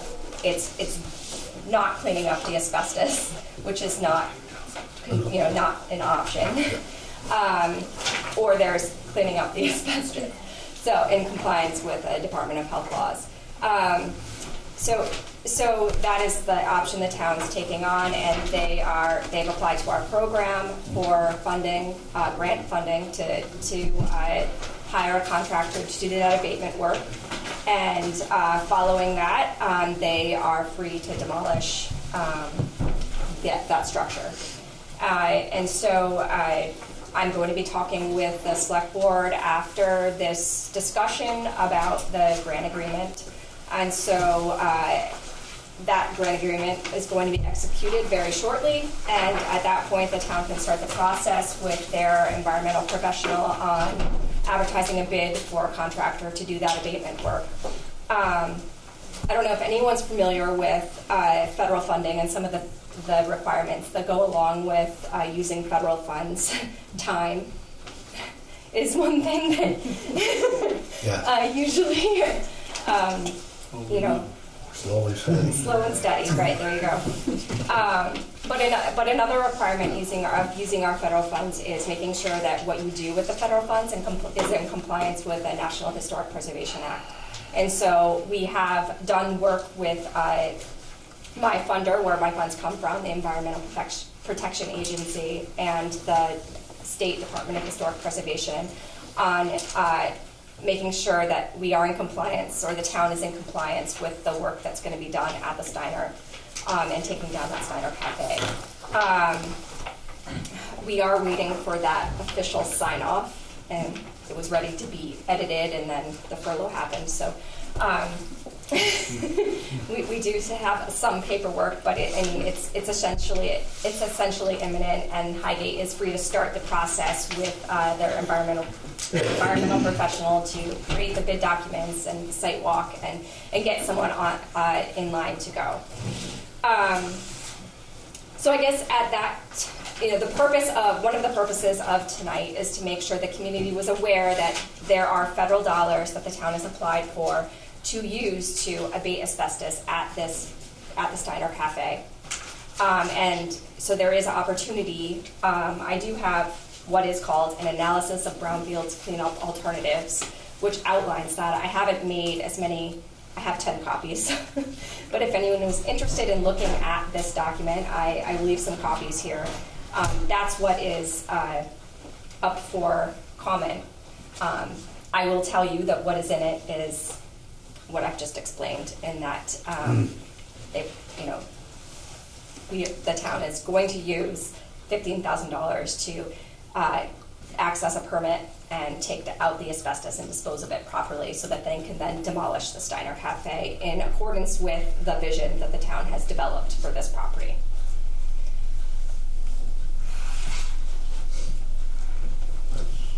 Subject. Any questions? No. Okay. Pretty good. So. Yeah, you're talking about the diner and getting rid of the asbestos, and is that the narrow extent of what you're going to do? Because we talked about other pollution. Yeah, and I can talk about that, sort of the next steps too. So this is the first phase of environmental cleanup there, and I will be working with the select board and Heidi on next steps related to the brownfields cleanup that needs to happen there. I'm actually applying to replenish our assessment funds. The application is due January 31st, so that's one thing that is taking up a lot of my time right now. But hopefully I receive those funds and that are able to help projects like this move forward. I do have cleanup funds available, grant and low interest loan funds. And so the next thing that it needs to happen for the rest of the property is we have that small soil issue. There could be some additional sampling there to refine the area that would be required to have a cap, a soil cap. We cover it to make sure that it's not going to come in contact and cause a health hazard. But right now, the limits of that soil that needs to be capped is not fully defined, and we could potentially make that area smaller. So that's something that would need to happen before you develop a cleanup plan that's required by the state. And that sort of would happen closer to when you're actually going to be moving soil around and doing a redevelopment there. So closer to, because you need to understand, are you going to be covering that with parking lot, or are you going to be doing something different with it? So at the point in time that you're sort of a little bit more clear that that's definitely going to be how it's going to be treated in the reuse, at that point in time, that's when we would look at doing a corrective action plan and outlining how that would be managed. So then the other issue that I think that can happen a little bit sooner is looking at the Macy estate. And I understand that, the plans look at taking down the Macy estate too. There is a conversation. We were just starting to have more detailed conversations with the Department of Historic Preservation in cooperation with EPA, my funder, on how to mitigate the historic impact of taking down the Macy estate property. I think that there's a little bit more of a discussion, and there may be some mitigation that would be required that was not required for the Steiner Cafe because of the threat that it was posing, because it's so close to an operating business, and the historic character had been impacted. There may be a different conversation there with the Macy estate because it's a different building and doesn't have that same situation. We also started some discussions on archaeological impact, and so this is also something that's considered about relating to using these federal funds to do the cleanup, the work there. So the next step is to work on, the second phase of the brownfields would be to work towards abating the materials at the Macy Estate building and taking it down. I'm working with the town on that, or we're in discussions, we're working towards those next steps. The major piece that I'm in conversation the major hurdle right now that I'm trying to get them through is the Section 106, which is the historic preservation compliance.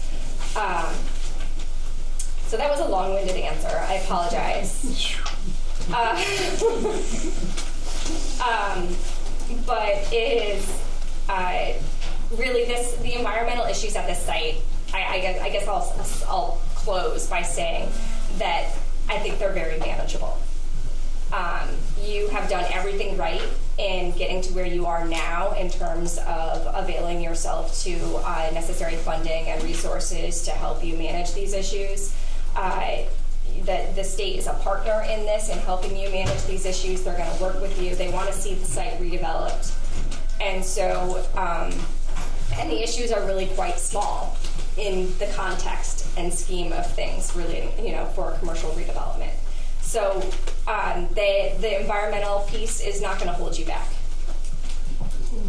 Just to get it straight, if we're going to take a longer period of time to do the final remediation and everything, is there a concern that the stuff can continue to leach through the soil over this period of time? You still have, winter rain, all that kind of stuff that tends to move these materials. So.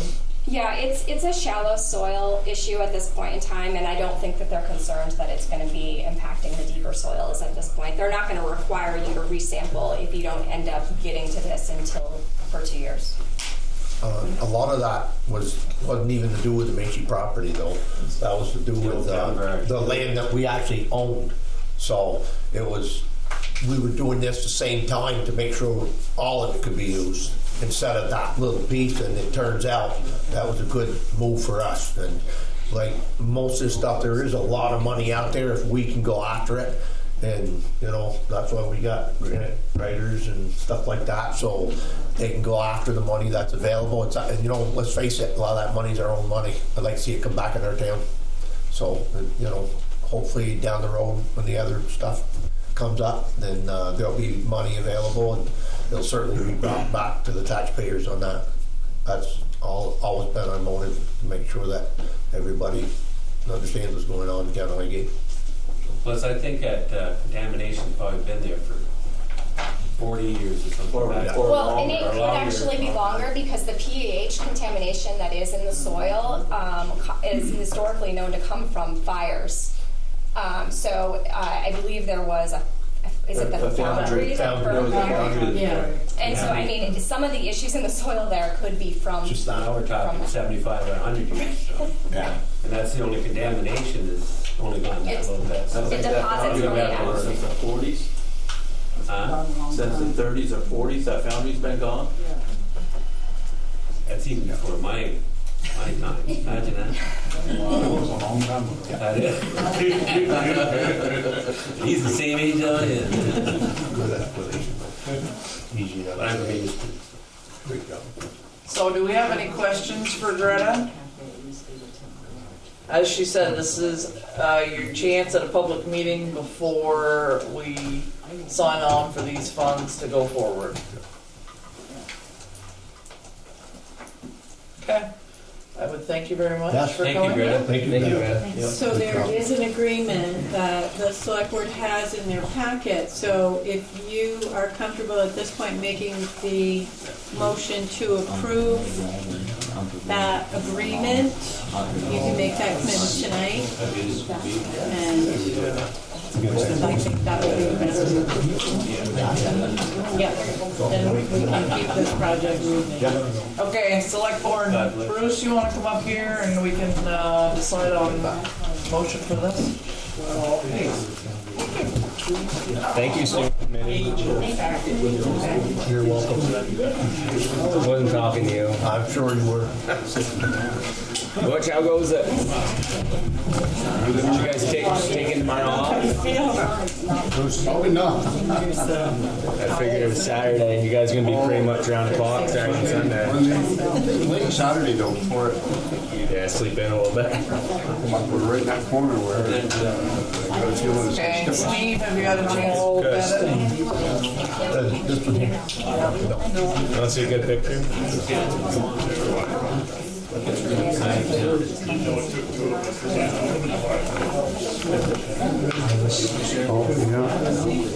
Uncle Rail driving. That's Uncle Danny that he's holding. That's my mom and my other two aunts back there. Mom, Yvette, and Aunt Dan. That's probably 1960, 59. 60 probably. Mom was probably 11 years old. Yeah, that's pretty special. That's a good You've got picture. the old pictures, they must be coming through all the pictures. Yeah, that's pretty precious there.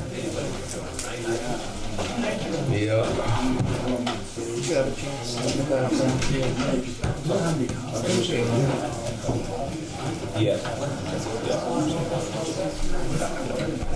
Sorry, I hear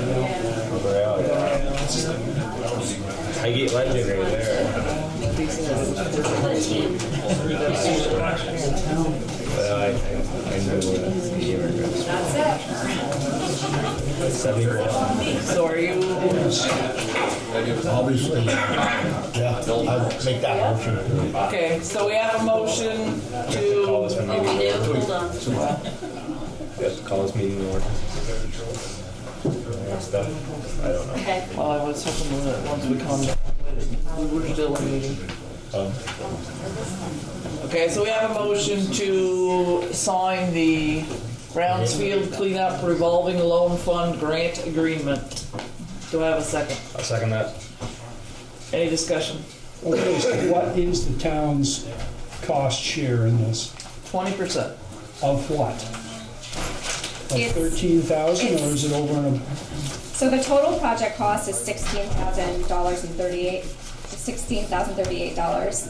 And so the way that it's broken up is it's 20% on top of your grant. So you're asking for $13,365 for us, and then you're contributing 20% on top of that of $2,673 for a total of $16,000. Okay, and is that $2,000 figure reflected in this contract somehow? It's reflected in the budget in an appendix.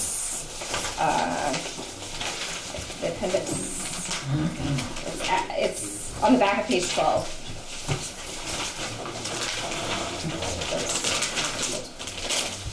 Really? That's it? Sorry, it's tiny. Yeah.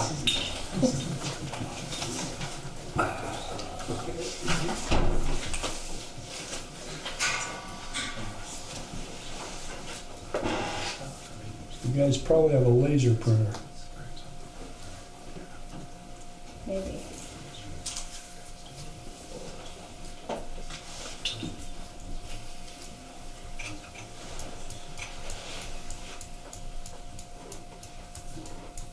Okay, cost share total down to next to the last line. There you go. $2,673. Correct.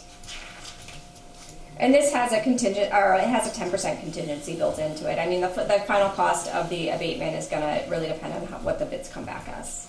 And I think we're hoping, since we're in the winter, that we'll be competitive. Right. And you still have funds for this project from your last approved the last. CIP. We'll have a $6,000 match for the MPG grant, and we may be under budget a little bit on that. The committee has a spreadsheet, and I think our total contract price for the consultants is $24,000. And who's handling the project administration and the QEP oversight, items A and B? That would be Clay Point, a consultant that gave us the bid, those bid estimates. They provided that.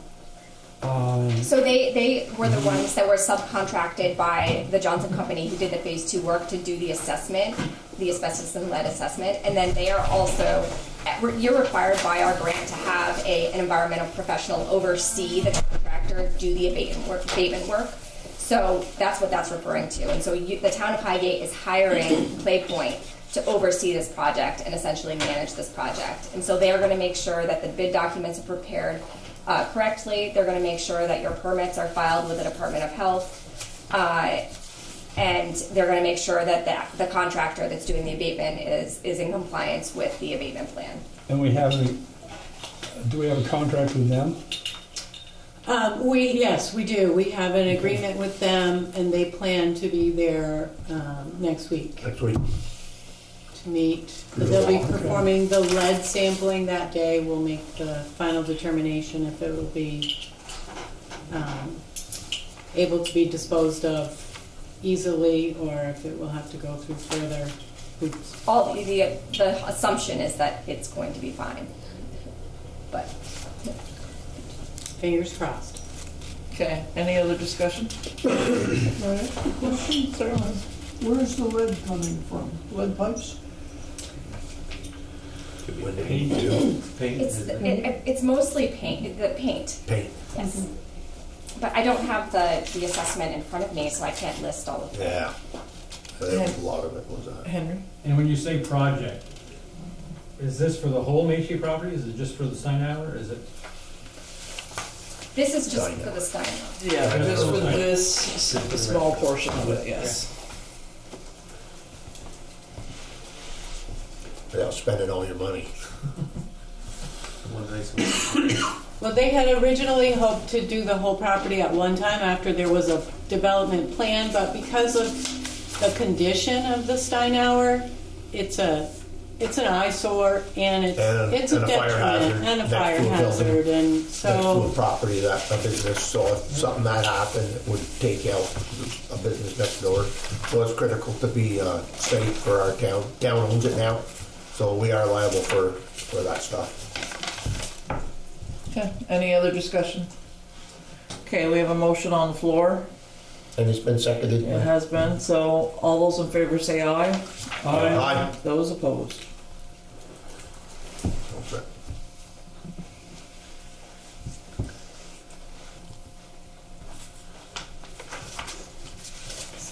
Okay, so we're gonna do a little step backwards, and I'm gonna ask if anyone has any public comment that is not on the agenda. Chris? I have one quick comment. The organizational meeting for Act 46 that was scheduled for January 23rd is canceled. We have rescheduled it for the 20th of February at MDU in the theater. Okay. And that's the reorganization for Act 46 merger.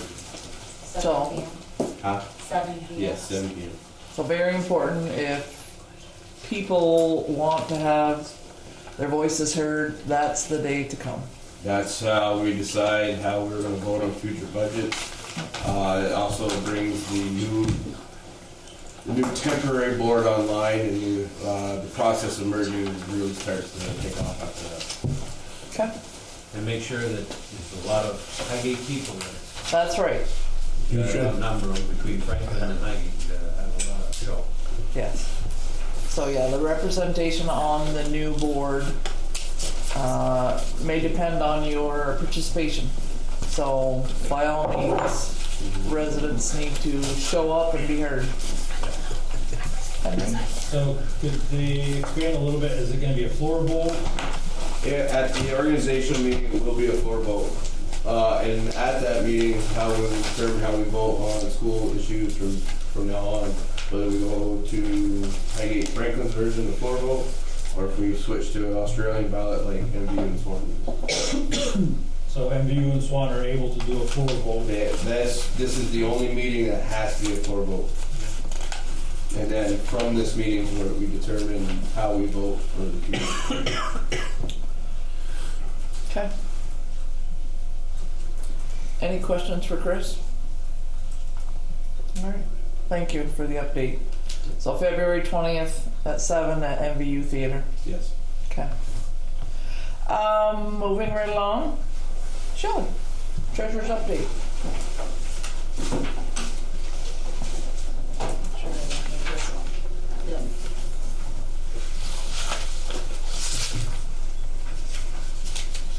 Hello. Hello. Okay, check warrant. And while you're signing that, Butch is here. Uh-oh. Yeah. You know what that means. You want to spend money. Butch needs some money. So before we get into that, does anybody have any questions on the check warrant? No. Okay. Okay, moving on. Salt. We need some salt. And the salt budget has been spent. In fact, I think with the repairs that they've had to do this year, I went through his budget and I took out everything that we obviously don't want to spend. The paving, the stone, diesel at this point, insurance we can't, payroll we can't touch. I'm estimating that their budget will be overspent by at least $8,000 this year. However, they do have a little bit in their fund balance. He's got about 40,000 buffer to play with, so that will eat up the 8 that I'm foreseeing they overspend. But I also feel comfortable that they need some salt. We need some salt, and it's there to use. So I would say. So how much are you looking to buy? 100 ton, which is three trailer loads, which is 8,000. Okay, so What do we start out with? 360 ton. Winter's not done with. No. How's the sand holding out? The sand is pretty depleted too. This 100 ton is so we can restockpile the sand. Also, we need salt to mix. Probably have 75 ton on hand of salt now, but it's going to take 100 ton to mix. You're gonna try getting sand out of. Try to take it out of our pit. Do we have grizzly bars or anything? Yes, I've acquired a grizzly bar from the town of Franklin. They said we can use theirs. Perfect. It's going to be a daily process. If you use it during the day, you have to bring it back because their sand isn't mixed at all, and they have to have it to load your truck. So it's a temporary thing. We may only have one day at a time to do the sand. So if we can just keep ahead of it a little. Since we have that sand pile down there, and we're always going to need, I don't know how many more years we got that sand pile, should we be budgeting for a set of grizzly bars to have? I like borrowing a pair, and that's nice of Franklin to let us use them. We've been fairly lucky with the quality of it. We've run into some, I call them footballs. If you see a football on the road, it's a stone that it probably happens 1 out of 20 loads. It'd be nice if we did screen some of it. Think Bridge make those, or do you buy them, or? I haven't looked into a price if you can buy them, or most of them are made. Yes, George could make it. The one of Franklin, I've looked at it, and if we had more time, we'd have had at least 1,500 yards stockpiled. The plan was November, stockpile snow. We were going to stockpile the extra because our stockpile was depleted the year before. We need to at least have a stockpile at the sand shed untreated, so we, with the 2,800 yards we have in mixed with the salt, then we can, if we have 1,500 at least on the other side of the street. What's the availability of salt right now? I called on that Wednesday, and he said it don't seem to be a problem. We probably can't get 100 tons like we can in the fall in one day. Just bring it. It's going to be a load, which is all right because is it tandem or 18-wheeler? That's 100 ton, like a full 33 ton of load. So that's 3 loads is should be close to 100 ton. Okay. We may at this point I don't know if we need more beyond that. I hope not, but it's possible. It keeps the way it is. Yeah, Mother Nature's pretty sneaky. Okay. So we want $8,000 in, if you want to call it a fund balance. Fund yes. balance. Yes, with a D. Yes, so that's already out of our I'll make that motion. Little buffer zone to buy 100 ton of salt. I'll second that. For road use. Okay. Any other discussion? Okay. All those in favor say aye. Aye. Aye. Butch, would you please make that happen? Okay, perfect. And then, how's everything else going over there? Good. We're keeping up on the maintenance. Sorry, Shell. No, you're fine. Ongoing battle just to keep up, but You're gonna put some hours in this weekend, probably. Yeah. Get some We sleep. may get done early tomorrow. Get some sleep. You're gonna need it. I don't know, it's supposed to snow tomorrow too, maybe 3 inches. Other thing I have for you is we've been working pretty hard on the town report, everybody. So I'm bringing that to the print shop first thing in the morning, and we should have it back by February 1st for distribution around town. Perfect. It's coming together very nicely. So Beautiful. yes, Thank you to everyone. and that's all I got. Okay. Unless you've got something for me. Anything else for Shelley? Okay. All right. Thank you. Wendy. Yes. You have 2 sets of minutes, January 3rd and your special budget meeting on January 10th. Okay, January 3rd. Have you had a chance to look at the minutes? Yep. Okay. Do I have a motion to accept the minutes? So moved.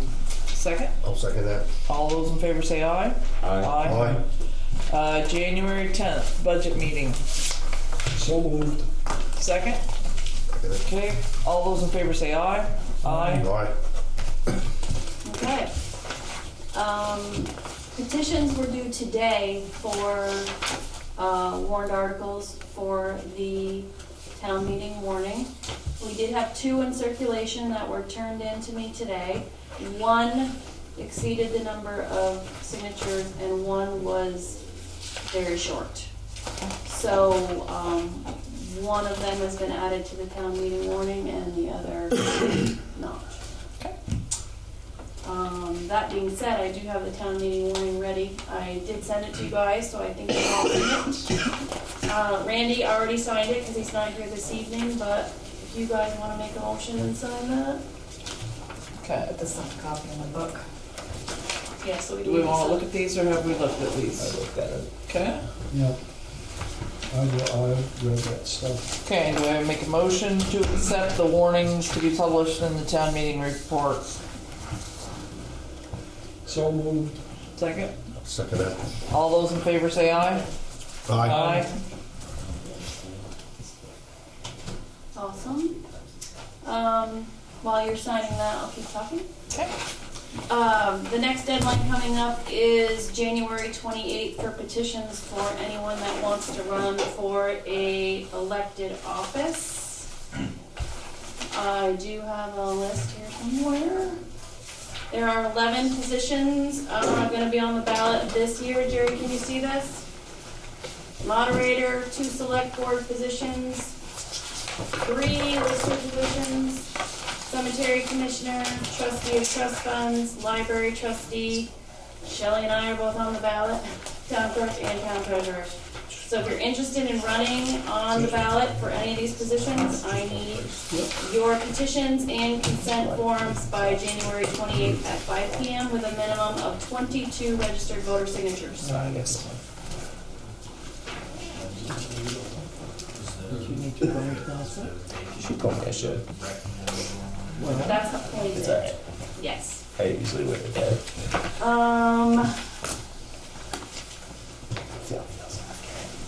Real quick, we have 2 positions that we are looking to hire, and Heidi is collecting applications for both. This one is Director of Parks and Recreation. It's a full-time position, and the application packets are due to Heidi by January 28th at close of business.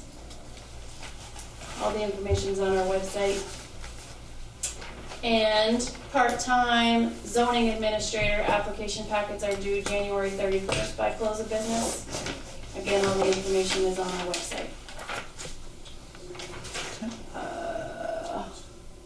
I have Sharon from our zoning administrator, Anna, a certificate of approved location for M5.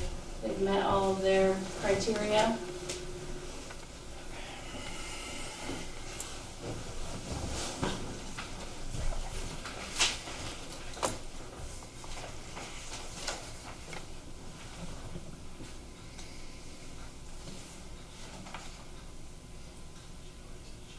That's been percolating for about a year or better.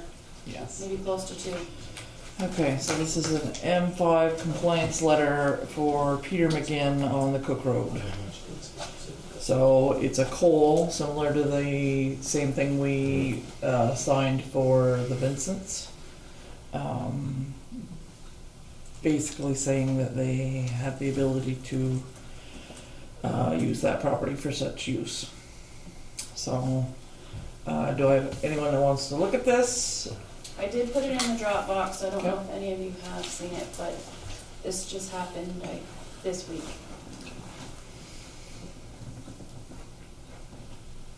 Have the two of you see it? beginning to see? fine. Okay. Yeah, good letter. Okay, do I have a motion to sign the M5 condition letter? I'll make that motion. Do I have a second? I'll second it. All those in favor say aye. Aye. Those opposed? That's it for me. Okay. Hi. Well, this ties in with what Wendy was just talking about. We have open spots for people to come forward and participate in the planning and running of the town. And there's a wonderful event scheduled for tomorrow in Enosburg. And Saturday. I was gonna say Saturday. Sorry, I'm rushing the weekend a little bit. So on Saturday, and our very own Sharon Boscat will participate in the panel, and it's designed to encourage people to learn what they would need to do to get involved and to answer any questions. So if anyone does have interest in attending, looks like a great event.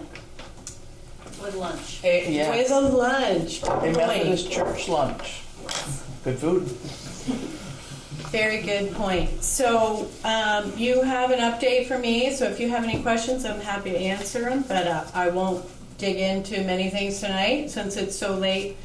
I do want to just say, while Butch is still here, I had put on your select board items that you would address the annual AOT reports tonight, but Butch has done a really great job, he and the team this year, of actually looking at the map and comparing it to what's on the ground, and there are changes that need to be made, several changes, just to get the map agreeing with what our actual conditions are, because as some improvements were made, roads were switched from gravel to paved or dirt to gravel, they weren't documented well. So I want to make sure I have the proper details to make all those changes, and then I'll put them in your next Dropbox for the next meeting to sign them. Okay, then moving on to select board items. First off, I'd like to express my sympathies to the Riel LaRush family. Last year, Riel and his wife were honored in our town report, and they were certainly very instrumental in the town, and we're sorry for the family's loss. Uncle Rail passed away on Tuesday morning. I think it was Tuesday morning at 7:15. There would be a service at the Highgate Catholic Church at 11 on Monday. There's no calling hours. So, and then a luncheon to follow after.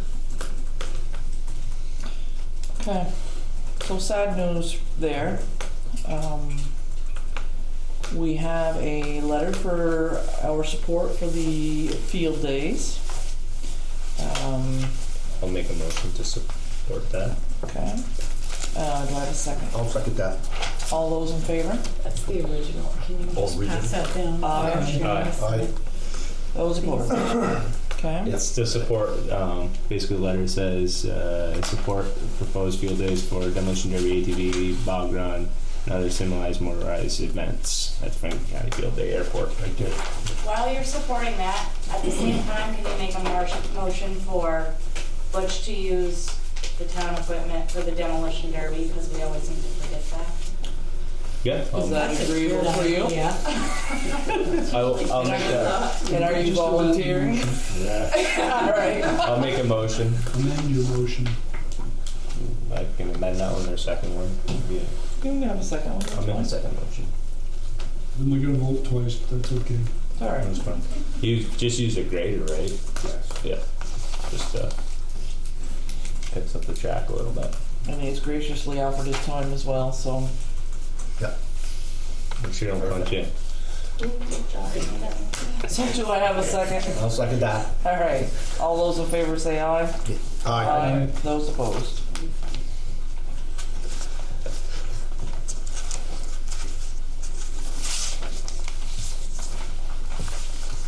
If you want to get even, you can come over and punch him in his elbow. Since he fell on the ice and now is hurting and he won't go to the doctors.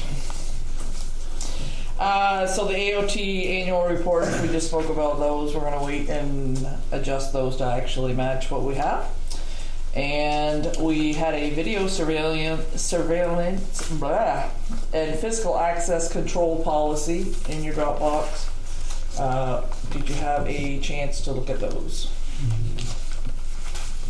And that's very much a draft. Yes. First go at it, so please ponder it. Randy was kind enough to bring that to us for your consideration, so just think about it for a bit. We can talk about it and maybe adopt it at your next meeting and include any updates. Basically just protection for the use of camera information. Not only you're on that camera, you're on that camera as well. That's right. Smile. Yep. Okay, and a reminder that the town offices are closed on January 21st for Martin Luther King Day.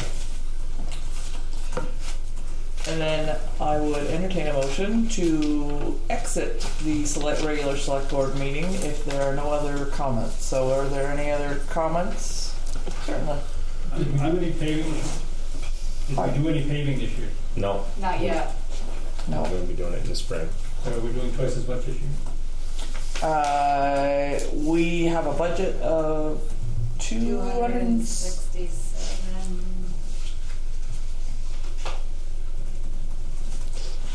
Mill Hill got pushed back because of the dam project, and we're trying to, instead of having the pavers come back, we're trying to combine and save some money that way. And then my other quick question is, talking back about the issue property. If it's decided to remove the inn, is that a town vote or is that just gonna happen? I would like to see it brought, personally, would like to see it brought forth at town meeting. I'm just asking. Yeah, so that the committee can go forward, so they know which direction to go. But that's my personal opinion. That would be.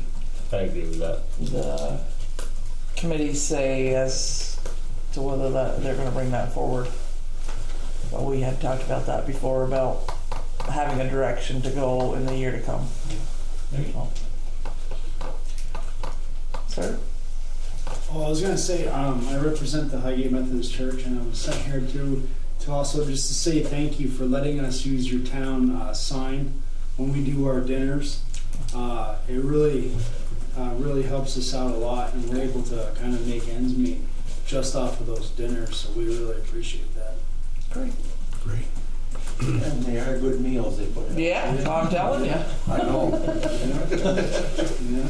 Always go to the church meals. Yeah, thank you. Okay. Anyone else? Okay.